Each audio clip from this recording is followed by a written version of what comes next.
ഇപ്പോൾ വാഴ കർഷകരിൽ പലർക്കും അറിയാത്ത ഒരു പ്രൊഡക്റ്റാണിത്. ഇത് വാഴ കർഷകർക്ക് വളരെ അത്യാവശ്യമുള്ളൊരു സാധനമാണ്. കാരണം വാഴയെ ബാധിക്കുന്ന ഒരു പ്രധാന പ്രശ്നമാണ് പിണ്ടിപ്പുഴു എന്ന് പറയുന്ന വിരുതൽ.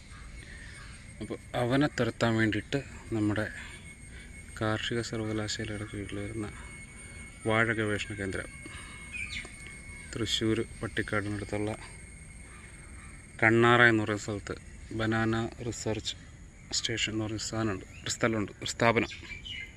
അവർ ഉൽപ്പാദിപ്പിക്കുന്നൊരു പ്രൊഡക്റ്റാണിത്. അവിടുത്തെ ഒരു സയൻറ്റിസ്റ്റാണ് ഡോക്ടർ ഗവാസ് രാകേഷ് എന്ന് പറയുന്ന അദ്ദേഹം വികസിപ്പിച്ചെടുത്തൊരു സാധനമാണിത്. കണ്ടോ, ഇതിൻ്റെ അകത്ത് കുറേ മുട്ടയും പുഴുക്കളുമൊക്കെ ഉണ്ട്. കണ്ടോ, ഈ സാധനം നമ്മൾ വാഴയ്ക്ക് വെച്ച് കൊടുത്തു കഴിഞ്ഞാൽ ഇവൻ വാഴയിൽ വരുന്ന പിണ്ടിപ്പുഴുക്കളെയൊക്കെ അങ്ങ് തുരത്തി